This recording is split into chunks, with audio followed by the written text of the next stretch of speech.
Hare Krishna.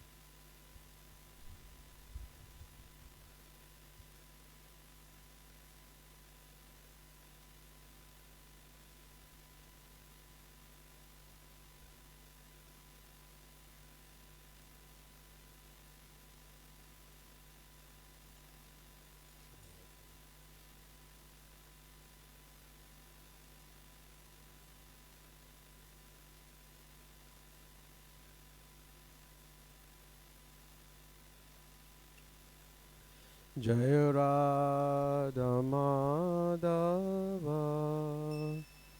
Kunja Bihari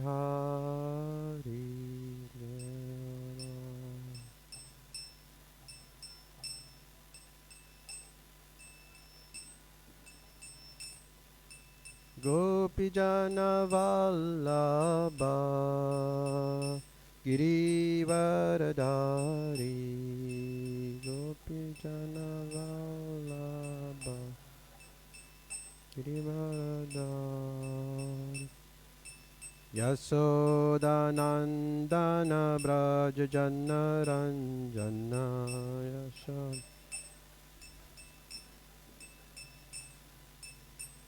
Jamuna Tira Vanachari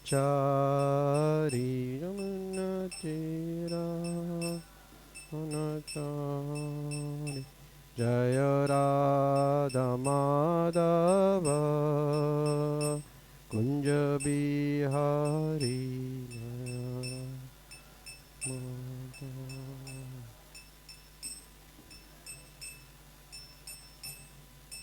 Gopijana Vallabha Girivaradhari Gopijana Vallabha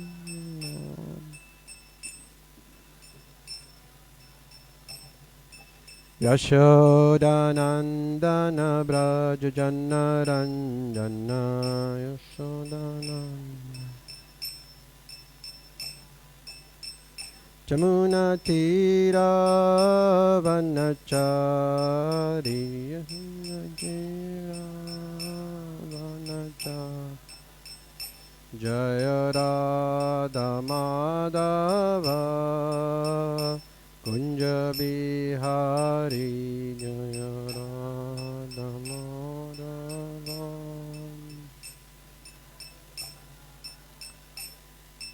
Gopijana Vallabha Girivaradhari Gopijana Vallabha Girivaradhari Yashodanandana Brajajana Ranjana Yashodanandana Brajajana Ranjana Jamuna Tira Vanachari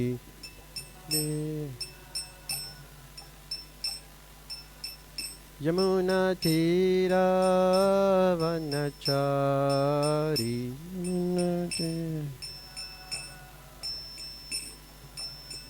Yamuna Tira Vanachari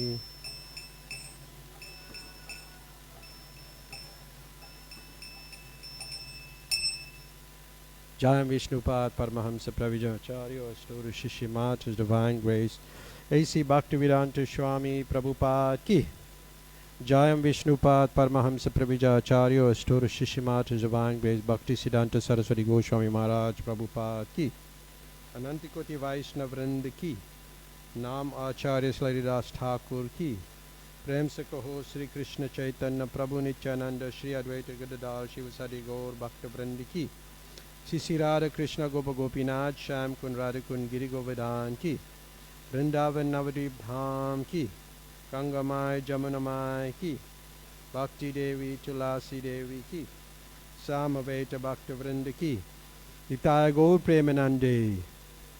All glories to the assembled devotees.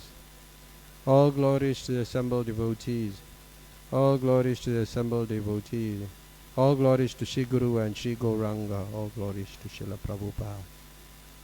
Srila Prabhupada Ki.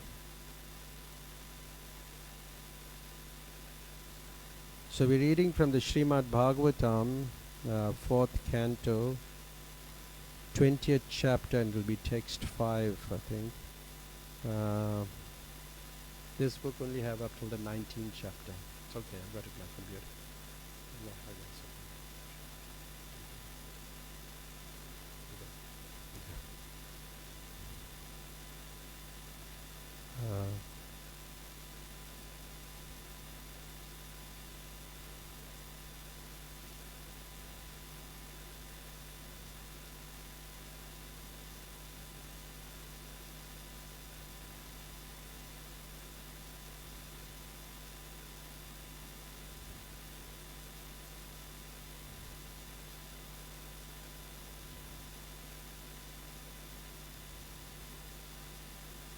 Okay, so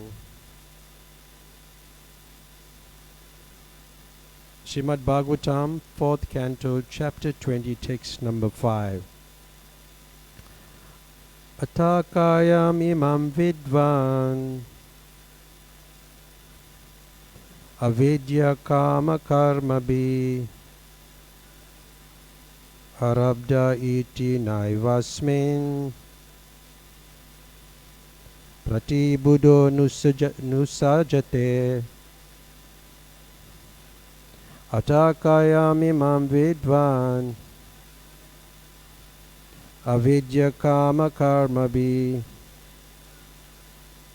arabda iti naivasmin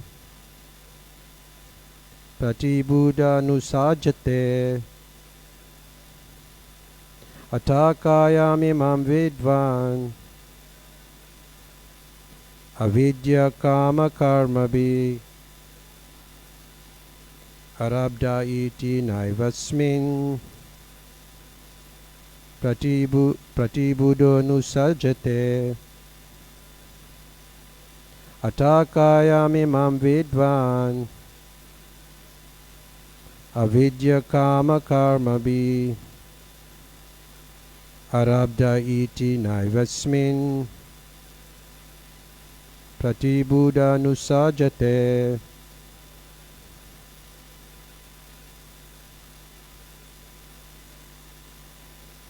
Atakayam imam vidvan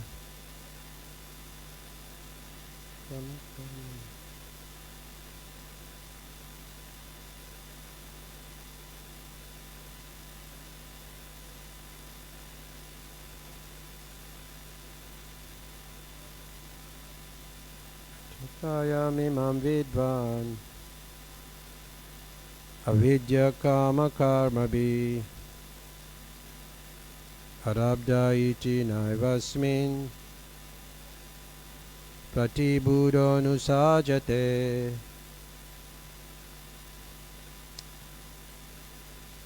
The word for word. Atha, therefore, kayam, body, imam, this, vidvan, he who has knowledge, avidya, by nescience, kama, desires, karmabhi, and by activities, arabda, created, iti, thus, na, never, eva, certainly, asmin, to this body, pratibuddha, one who knows, anusajate, becomes addicted. Translation: those who are in full knowledge of the bodily conception of life, who know that this body is composed of nescience, desires and activities resulting from illusion, do not become addicted to the body. Purport by His Divine Grace A.C. Bhaktivedanta Swami Prabhupada. As stated in the previous verse, those with good intellect do not accept themselves to be the body. Being a creation of nescience, the body has two types of activities. In the bodily conception, when we think that sense gratification will help us, we are in illusion. And another kind of illusion is to think that one will become happy by trying to satisfy the desires that arise from the illusory body or attaining elevation to the higher planetary systems, or by performing various types of Vedic rituals. This is all illusion. Similarly, material activities performed for political emancipation and social and humanitarian activities performed with an idea that people of the world will be happy are all also illusory, because the basic principle is the bodily conception, which is illusory. Whatever we desire or perform under the bodily conception is all illusion. In other words, Lord Vishnu informed Prithu Maharaj that although the sacrificial performances set an example for ordinary people, there was no need for such sacrificial performances as far as his personal self was concerned. As confirmed in the Bhagavad Gita, chapter 2, text 45, Traigunya Vishaya Veda Nishtraigunya Bhava Arjuna Nidvandvo Nitya Sattvasto Niryoga Shema Atmavan. The Vedas mainly deal with the subject of the three modes of material nature. Rise above these modes, O Arjun, be transcendental to all of them, be freed from all dualities and from all anxieties, for gain and safety, and be established in the self. The ritualistic performances recommended in the Vedas mainly depend on the three modes of material nature. Consequently, Arjuna was advised to transcend the Vedic activities. The activities Arjuna was advised to perform were transcendental activities of devotional service. Translation again.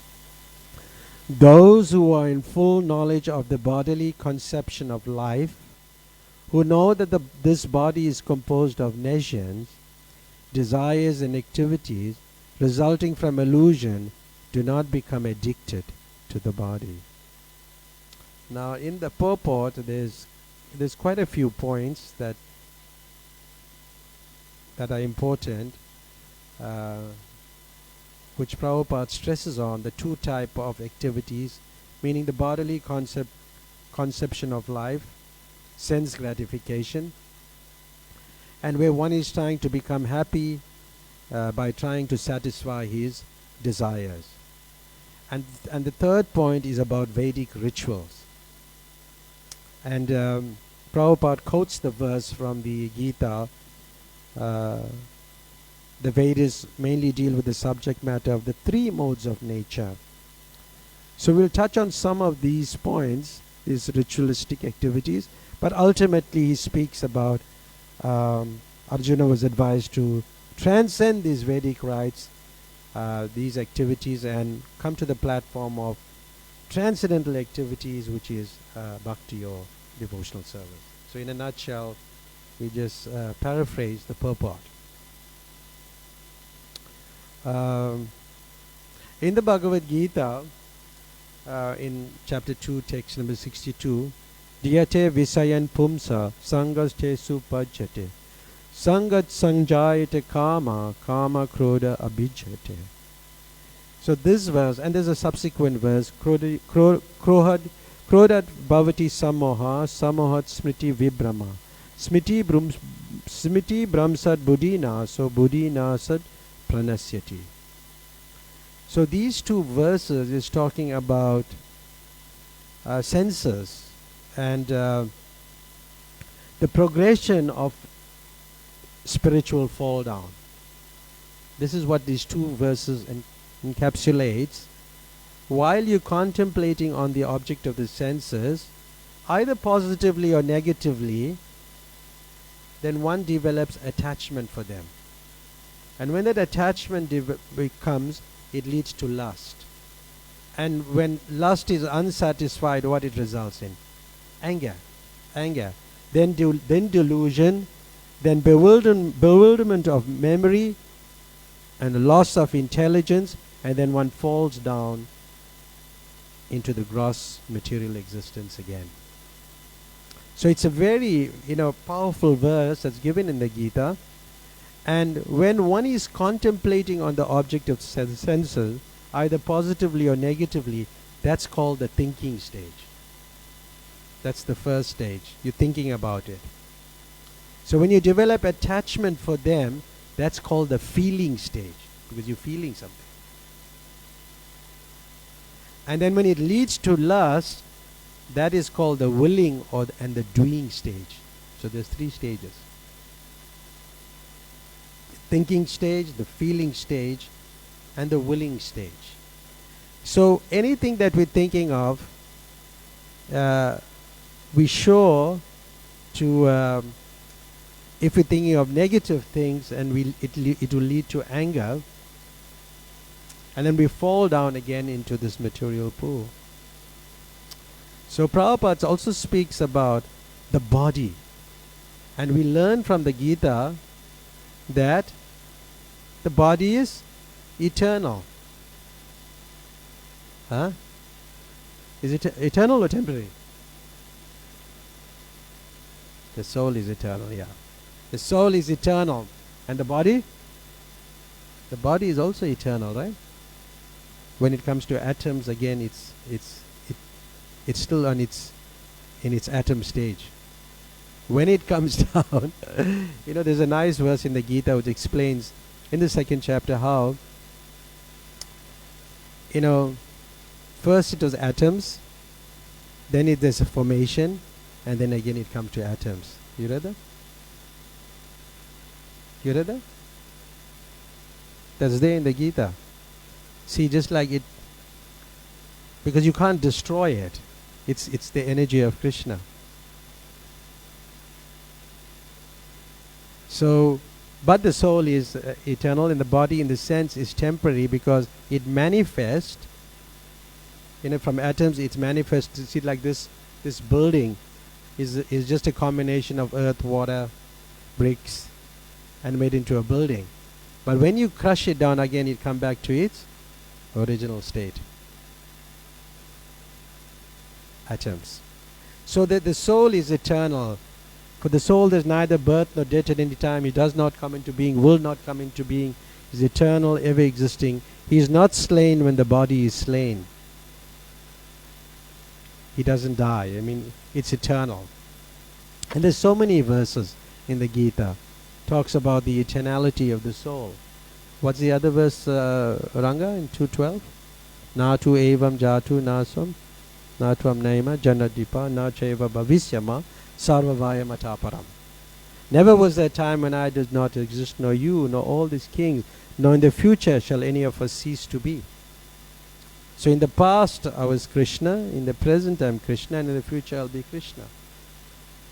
In the past you are Arjuna, in the present you are Arjuna, in the future you'll be Arjuna. So eternal, in that sense.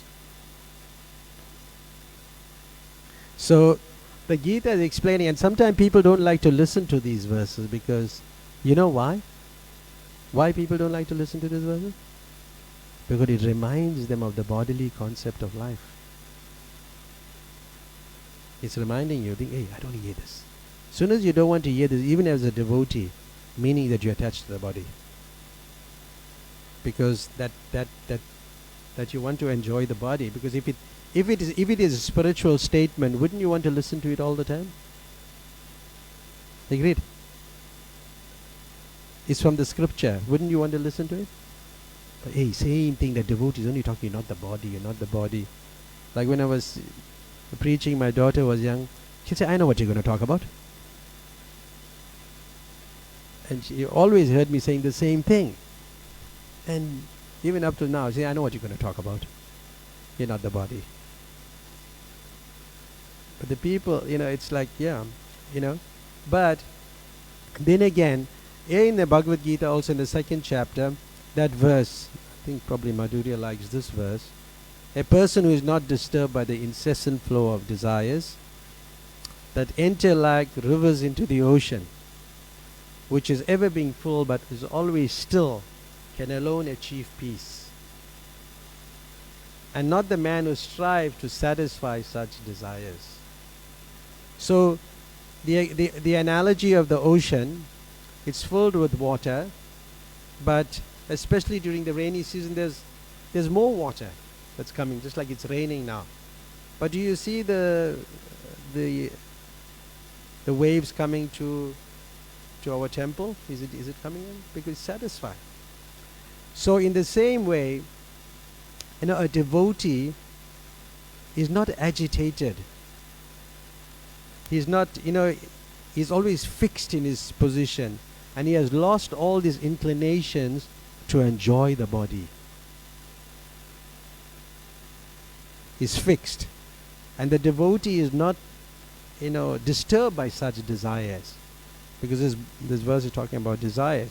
And you're not disturbed by such desires. Why? Because he's full. Because once a devotee is full with Krishna, then nothing material gonna come out. Just like sometimes people start gossiping all of a sudden. Do you know why?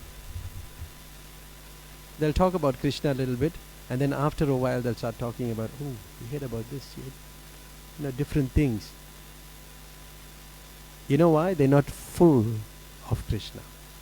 They're not feeling that fullness. That is why they'll have to speak something else. Get it? That is the reason. So as a Krishna conscious person, he's not looking to fulfill his desires, material desires. He's satisfied, he's full with Krishna, just like the ocean. It's very satisfied. The devotees also should be satisfied and peaceful. Do you get that? You're peaceful, right? Satisfied. You're nodding your heads. Yeah. Good. Yeah. Yeah. There's so many things can be said of material desires. But the verse that we often quote from the 2nd canto, chapter 3, text 10. What is the verse? You know it. Akarma sarva kama va moksha kama udaradi tivrena bhakti yogena yajaiti purusha param. So even if you have material desires or you have spiritual desires, we should still go back to Krishna. And it's important because the material desires are always going to come. And how do we overcome it? The fact is that how do you overcome it?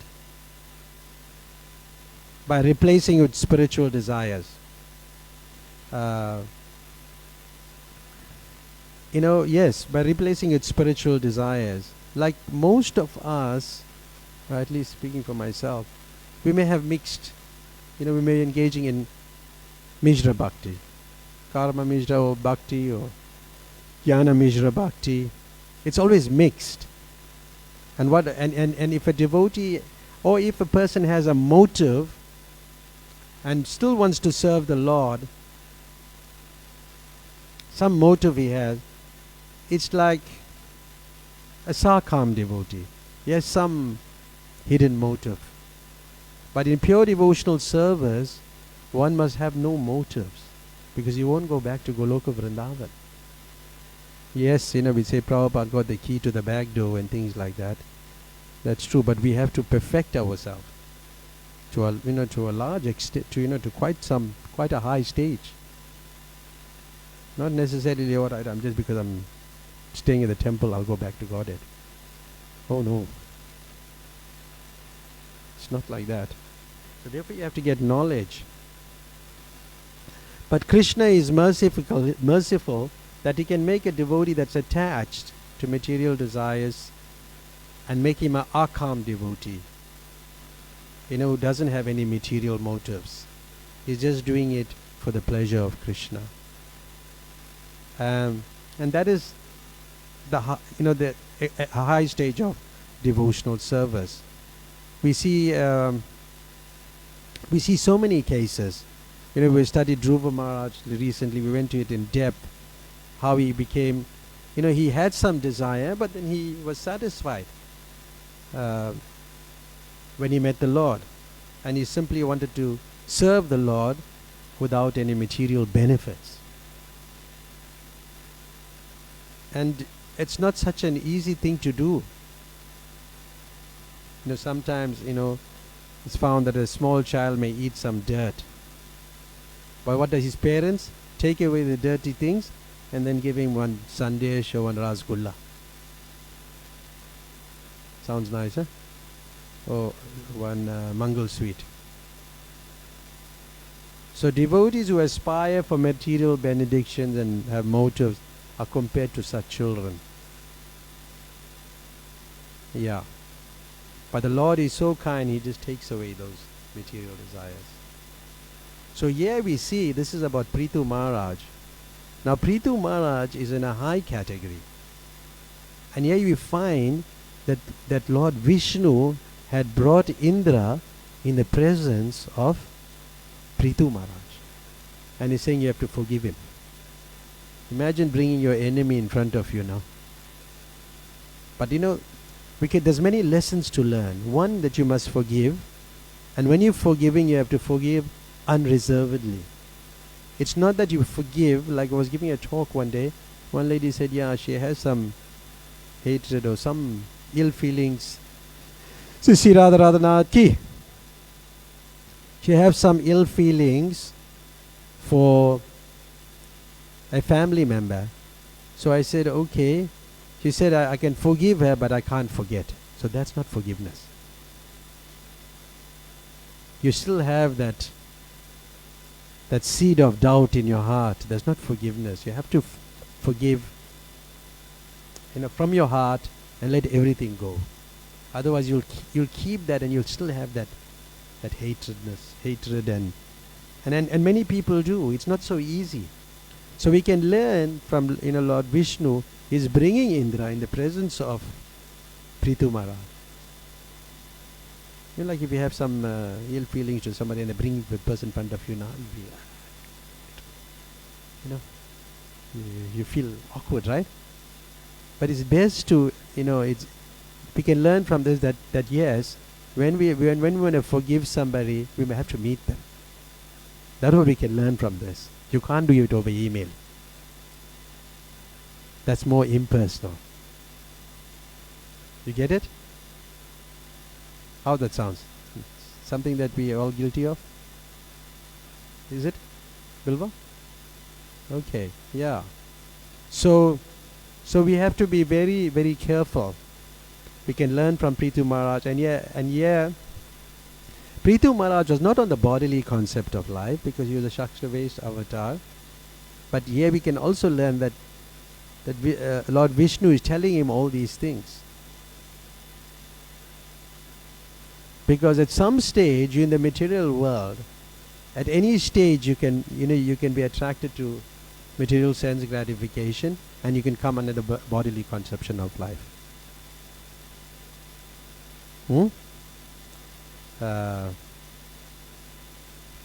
So if somebody come come to Krishna with material desires, and Krishna is an intelligent person, and he think this is foolishness. Why should I satisfy his material desires? Let me give him shelter at my lotus feet.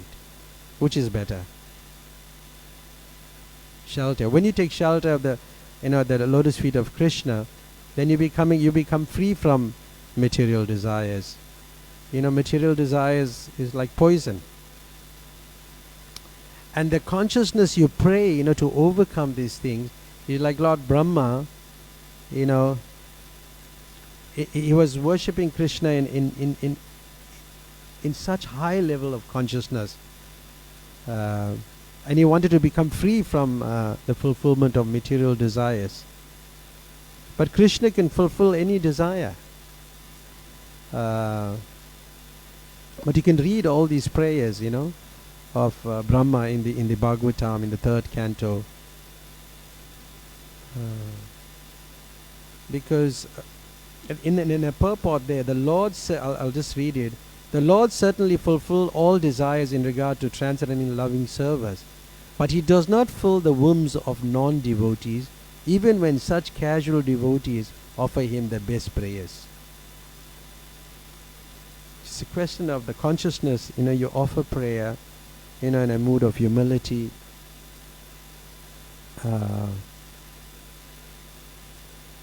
Then the other points that comes up is again about sacrifice, yagya. And what's the best sacrifice for this day and age? Sankirtan, huh? Okay, Sankirtan yagya. So one takes trouble, to do Sankirtan, to go out in the streets, encourage people. It's quite a difficult task. It's like how a mother takes all kinds of trouble for the little child. But does she see it as trouble? No. We're just speaking like, even when we grown up, our parents were feeding us. And we found that when our parents were feeding us, we could eat more. Because it was it was more their love. Then they didn't find that as pain. Is that not so? So in that, like when you render service to Krishna, that is pleasurable. That's not trouble. Just like when we're dancing. The bodily, the body may pain sometime we're perspiring. But are you feeling that as trouble? No. You are feeling pleasure. Otherwise, how can you dance? You won't be able to do it. So this is the transcendental platform. So we have to come to that level. And then it spoke about engaging your senses in the service of the Lord. How do you overcome that? You engage your service. What is that verse from that's in the Chaitanya Charitamrita. Also, that verse, Sarvapadi Vinurmuktam Tat Paratevana Nirmalam Rishikesha Sevanam Bhakti Ruchate. That in Nectar of Devotion we also read about this particular verse. So when the spirit soul renders service unto the Supreme Lord, there are two side effects. One is you become free from material designations, and one's senses are purified simply by being employed in the service of the Lord. So you become free from material designation, and that is very important also, becoming free from material designation. I'm a Brahmin, I'm a head pujari. You have to become free from this thing. It's not so easy. You have to become free from these designations. So, like even the designations of I'm Indian or I'm Hindu. So these are all designated desires, and therefore when we're preaching, there's a barrier. We think, oh, he's African, he's Indian. The Indian person will take more to Krishna consciousness. But it's not like that. We have to approach everybody and just give them Krishna consciousness. Like we're in the campus, we just approach anybody. Like in the earlier days, we should go and see now whether that person got 2 nails in the end of his door, then we know this fellow is a Hindu, got a garland there. When you're going on Sankirtan, or you'll see a janda, then you know that fellow is a Hindu person. They don't want to go there very freely. But we have to approach everybody and give them Krishna consciousness. Like Arjuna was also, he was also having these desires that this is my family member, this is my countrymen. I have to fulfill the desires of my family, my country, my tradition, like that. But when you transfer it to Krishna, one becomes purified. Desire cannot be killed. Can you kill desire? While you're sitting here, what you're desiring for? You want to share with us?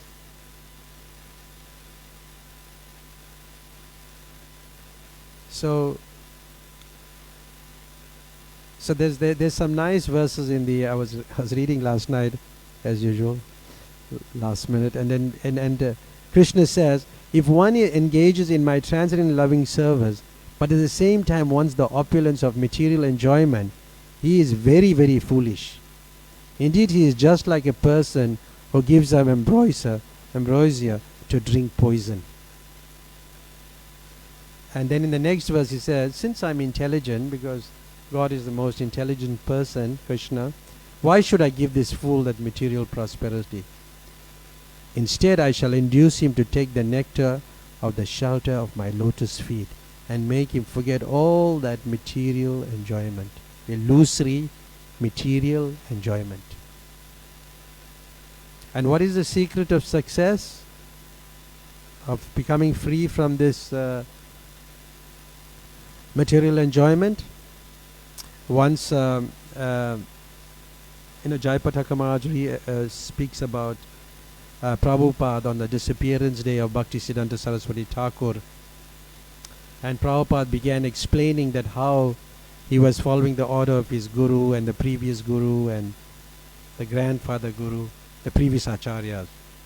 Then he gave the example of how Bhaktivinoda Thakur, would go door to door and beg to help to build a temple in Mayapur Dham. And Prabhupada explained that he was doing the same thing. To please the spiritual masters, the previous acharyas, he was doing the same thing. Wanted to, build a temple in Mayapur Dham. And he was very appreciative of his disciples helping him. And then he couldn't speak any further. He just stopped. And he choked up. And he started crying. And there was a long silence. And the devotees didn't know what to do. And then Prabhupada said, the secret of success is to satisfy the desires of the previous acharyas. So when you're satisfying the desires of the previous acharyas, what's happening to you? You're becoming free from material desires. It's an amazing way how you become free. And another time, Bhavananda was like very greedy for service. He'd come 1 a.m. and then he would stay practically the whole day. They had different shifts. And Prabhupada said, you have taken the, most of the time. And then he said, I'm greedy for service at your lotus feet. But then Prabhupada said, no, you are greedy for service to Krishna. But although you're serving a spiritual master, but which is, you cannot go to Krishna without the spiritual master. So he is saying, no, you're greedy for the service of Krishna. So that is the best qualification, that you're very greedy for Krishna's service. If you're greedy for the service to Krishna, then you don't have any material desires. And if you're greedy for material desires, then you don't serve Krishna. Then you don't serve Krishna. So another word that was used in the verse itself is becoming addicted to material pleasures. And we are entrapped, by material miseries, sleep a lot, so many different things. And then, we develop these tendencies. Even if you're in the temple, you're supposed to be getting up early, chanting, unless you're sick, that's another matter. Yeah. Because, and Prabhupada was speaking in one of the purports, probably in the Bhagavatam, he was talking about how the sunrise is visible from the eastern side, the Bay of Bengal, and then it gradually progresses to the west. And he said, it is practically experienced that people in the west are more addicted to sense gratification. They're more addicted. So the more one goes to the western side, the more one will find people disinterested in spiritual life. And you will find that these people behaving against Vedic standards. Vedic standard. It's there in the Bhagavatam. And the population on the western side, they're not interested in spiritual practice. It's more like Asuric civilization. Demonic. And therefore, Lord Chaitanya's message has to be preached into these places. Otherwise, people become more addicted to sense gratification, and then they live a hellish life. But even in the Vedic texts, tell you how to go to the heavenly planets and enjoy more. People also want that. And in the heavenly planets, the demigods are there, and the people are, they're living. The demigods are living a more luxurious life, and even the people. But all of them are obedient to the orders of the Supreme Lord. There is no one in the heavenly planets who's an atheist or a non-believer. There's no one. And there's like interplanetary communication. Like, even from Earth planet, Yudhishthira and all could go to the higher planets. And the demigods, if they see a devotee advancing, in this case a little different for the Indra, they see a devotee advancing, like we all also sometimes we want some people to advance, some people not to advance. We also like that. So when they see a devotee advancing, then they appreciate the devotee, they give all respects, and with their powers, they want to request the Lord to be merciful to the devotee. So there's an invisible cooperation between like the devatas, the devotees, and the Lord. But we don't see it. But then, Prabhupada in the purport, he quotes that verse from 245, which talks about the Vedas deal mainly with the subject of the three modes of material nature. And he's telling Arjuna to become transcendental to these modes. Transcendental to these modes. And become free from all dualities. And from all anxieties, gain and safety, and be established in the self. So he's telling Arjuna to surpass this heavenly enjoyment and go back to the spiritual world. So Krishna, he doesn't want us to be stuck in this material mode of goodness. It's like a luxurious prison, You've been to prison. Have you been? Anybody been? I've been there. Yeah, for preaching purposes. Everybody was wearing saffron there. All got orange, And they all, none of them have committed any crime there. They said, no, we just locked up. None of them admitted they did something wrong. So it's like that, they satisfied, but it's very miserable. And it's just declared in the scriptures that this whole material world is miserable. There's so much we can speak about this. We don't have so much time. It's complete misery. And there may be gradations of suffering. Sometimes some people are given better facilities. They maybe can phone their wives and things like that. But they're still in prison. What good it is. You get it? So this is like temporary happiness, chapala sukha, You feel happy, misery, happy, misery. And this is how this world is. Then I was thinking, for Prithu Maharaj, he's an advanced king. What is the reason for him to do 9900 sacrifices, horse sacrifice? What is the reason? Actually, I couldn't find anything. But then I was thinking, because he was a king, and Krishna says in the Gita, kings such as Janak attain perfection solely by performance of prescribed duties. Therefore, just for the sake of educating the people in general, you should perform your work. And that's one of the points that I thought of when I just went in the morning from after chanting my rounds, and I read this verse. I said, this must be the reason. Because just to teach people, because they whatever they're doing from the scripture. Because in that kingdom, there must be some people who are worshipping devatas, who are involved in sacrifice. So the king has to set that example. Now then on the other hand, Indra, we often hear this. Although he caused so much of offenses, but he still maintained the position. You thought about it? So he has that position, but remember, it's a position. It's a position. See, just like somebody do something good for you, you want to give him something in return. You get it? It's like a gift. So when Indra is managing the affairs, he's doing some service to Krishna. So Krishna reciprocates by giving him the position again. Like we also have that in our, in our own management systems, we also have the same thing. We might just give the return, no, he did a good work, he did good service, let him do it. Let him do it again. Don't we do that? But you know what he don't get? He don't get love of God. That's what he won't get.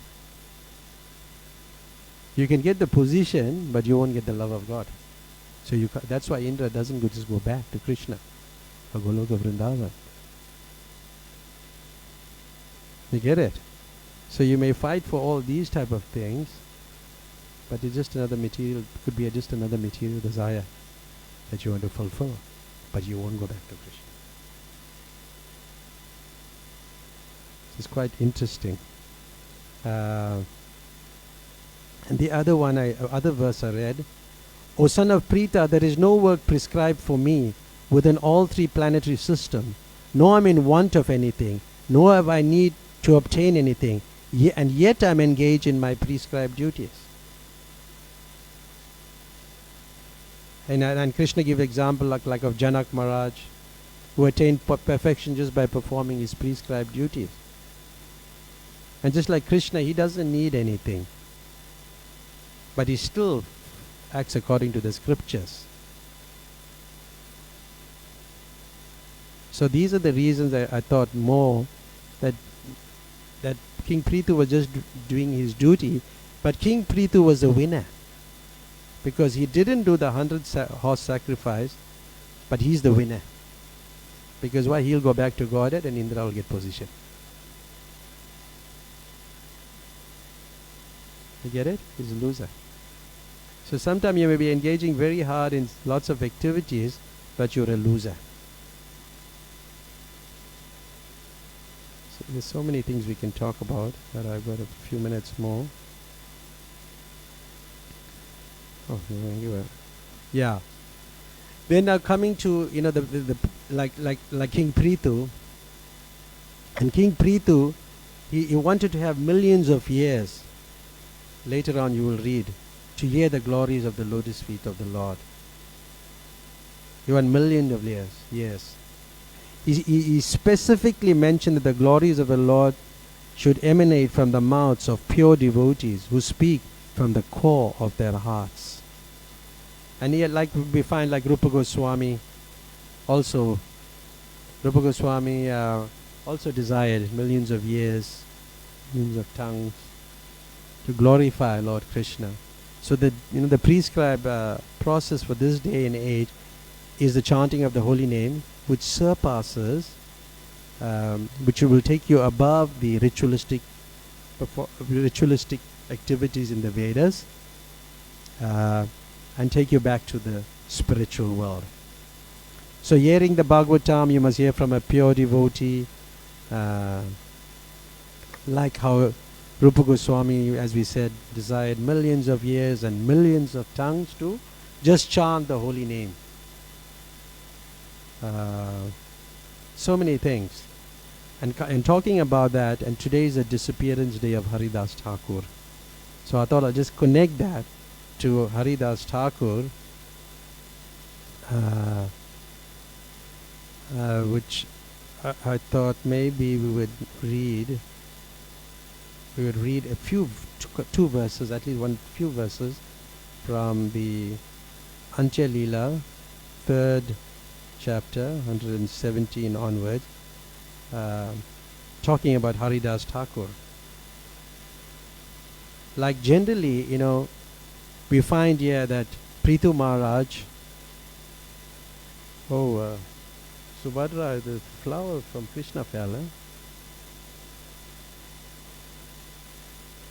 Yeah, I think he was very pleased with your efforts to dress it. I was singing. I got more inspired to sing. Yeah, we were happy to see you. Okay, sure. So then, they're talking about Haridas Thakur, like Prithu Maharaj. He was doing these horse sacrifices, and Indra, in the disguise of a Brahmin or a sannyasi, was coming and stealing the horses. So there's so many people will come like this in disguise in the midst of performing devotional service or within the arena of devotees, but they'll have ulterior motives. So you have to be careful. And here Ramachandra Khan has sent the prostitute to seduce him and give up his practice. But Haridas Thakur was very powerful, and although it was a couple of times that the prostitute came and Haridas Thakur carried on chanting because he hadn't completed his rounds. And somewhere there he says, when Lord Krishna is saying him, or Lord Chaitanya is saying him, now you can stop. He said, because he can stop chanting his rounds, but he said, no, that's the only disease that I have. I can't complete my rounds. So chanting our rounds is very important. And then you see how, you'll know the story, I won't get, because I don't have much time, but where Haridas Thakur says, please sit down and hear the chanting of the Hare Krishna mantra until my regular chanting is finished, then your desire shall be fulfilled. So he is always promising he'll fulfill a desire, but he's tricking her, he's just making her hear the chanting of the Hare Krishna mantra. And then finally, she gets purified from the whole process. She's at the sitting in front of Tulsi Devi and chanting. So a devotee will always find, Prabhupada says in one of his purports there in the Chaitanya Charitamrita, that a devotee will always find ways and means to induce somebody to take to spiritual life. Like there's Jayapataka Maharaj says, like he went to a doctor, and probably a devotee doctor. So he asked what type of people come. He said, all the people come here, they are like sinful and like they're not interested in spirituality. So he said you have to make them do hand coordination. Teach them hand coordination. So you touch your knee, and then you point to your chest. This is my chest. So you say knee, my, so they'll be chanting knee, my, right? And then I think in another situation, he asked what type of people come there. Then he said, well, like aristocratic people, coats, tie and suit, and like maybe more, well-dressed people. Then he said, you can still do hand coordination there. You'll say knee, tie. Knee, tie. So he's wearing his tie, say knee, tie. This is hand coordination. Knee tie. So knee, my, and knee tie. So they look at different ways of how to engage people in spiritual practices. So here we find that Haridas Thakur tricked this prostitute. She was in the mood that, Ramachandra Khan has sent me, I'm going to seduce this person and make him fall down. We started talking about falling down right in the beginning. Right? But it didn't really work. And he knew that he says, I thought that today I would be able to finish my performance of Yagya, my chanting of the Hare Krishna mantra. I tried my best to chant the holy name all night, but I still did not finish. Tomorrow I'll surely finish my vow, and my vow will be fulfilled. Then it will be possible for me to enjoy with you in full freedom. So we can't try all these things. This is not for us now. But if you're at that level, if you're chanting a lot, then possibly maybe, And it went on and on like that. But anyway, in the end, towards the end, she surrendered. And she became a pure devotee. But because she associated with the saintly person, and the saintly person was giving the highest form of worship for this particular age, which is above the ritualistic performances of the Vedas, and going back to, you can go back to Godhead. But I want to conclude with what I read when Prabhupada wanted a play done by the devotees, and then there was anyway the devotees were trying to put up a play, and Prabhupada was assisting them because they didn't have a good idea of how to write the script. And then Srila Prabhupada wanted the passing away of Haridas Thakur. He wanted this scene. And I'll read this. He said, yes, Prabhupada said. Then they very casually, Hayagriva mused aloud. So he finally met his end there in the 5th scene. Like the way Hayagriva Prabhu is saying it, that he met his end, it was just like an ordinary death. And then Prabhupada hesitated. Yet again, Hayagriva revealed his lack of transcendental knowledge, talking as though Haridas passing away was the same as an ordinary man's meeting his end. All right, Hayagriva cued him. What is this particular incident? And Prabhupada starts speaking. The particular incident is significant. Chaitanya Mahaprabhu was a Brahmin, and he was a sannyasi. And according to social custom, he should not even touch a Mohammedan because Haridas Thakur was a Muslim. And yet, at his death, he took the body and he danced, and he put it in the graveyard and distributed prasadam. So because Haridas was a Mohammedan, he did not enter the temple of Jagannath Puri because the Hindus were very strict. Haridas was a devotee, but he thought, why should I create some row? So Chaitanya Mahaprabhu appreciated Haridas' humble behavior. Although he had become a devotee, he was not forcibly going to the temple. But then Chaitanya Mahaprabhu himself was daily coming and seeing him. And while going to take bath in the sea, he will first of all see Haridas Thakur. What are you doing, Haridas? Will offer his respect, and he will sit and talk for some time. Can you imagine? What an exalted devotee. Then Chaitanya Mahaprabhu will go and take his bath. In this way, one day when he came, he saw Haridas not feeling very well. Haridas, how is your health? Chaitanya Mahaprabhu asked him, how is your health? Yes, sir, it is not very, ...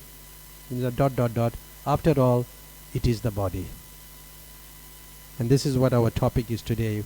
That is what the verse where Vishnu is talking to Prithu Maharaj.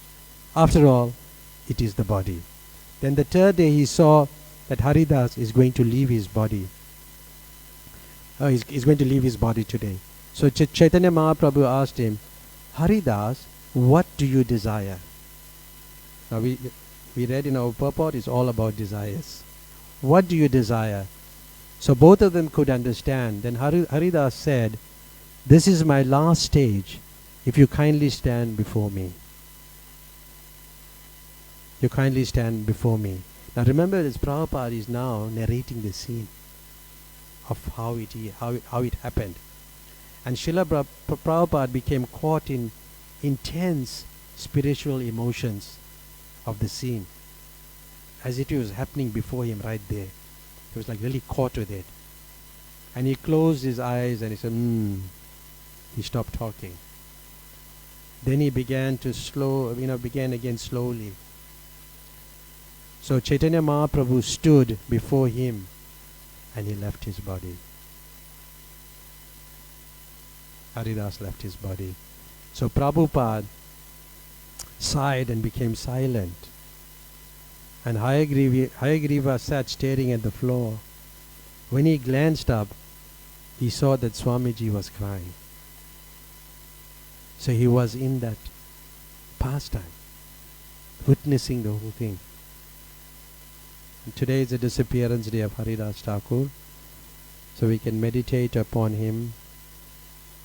I like speaking about Haridas Thakur. So next time we could speak more about him. We'll stop here. Just took a few minutes more. Thank you very much. Hare Krishna. Any comments or questions?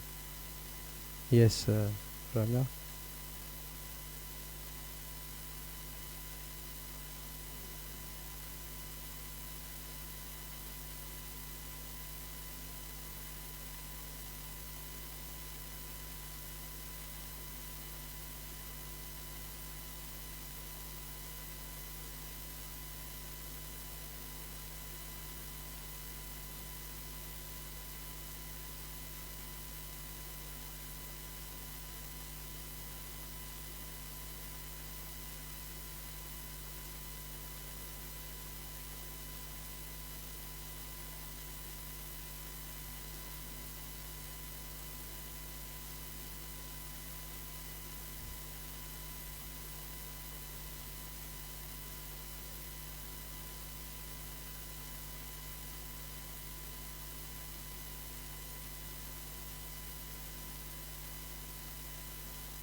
That's an interesting point. Yeah, that's quite good. Thank you for that. And the thing is about Bali Maharaj. I wanted to speak about him, but we didn't have the time. But I'll just make the point. Just one point about it is that he was Mahajan. But when he was, when he offered the 3 steps of land, and in 2 steps, Vaman, they have covered the entire creation, then the 3rd step was on the head. But the wife, one of the wives of Bali Maharaj, I don't know if he had more wives, but at least the wife, let me say the wife. The wife was saying, when he was being arrested, the wife was thinking that there was justification in him being arrested because he was still in the bodily concept of life. Because he was thinking that that body belongs to him. It's an interesting point, huh? Because you put it on my head. You were still thinking like that. So you're still in the bodily concept of life. Thank you. Srila Prabhupada ki. Hare Krishna.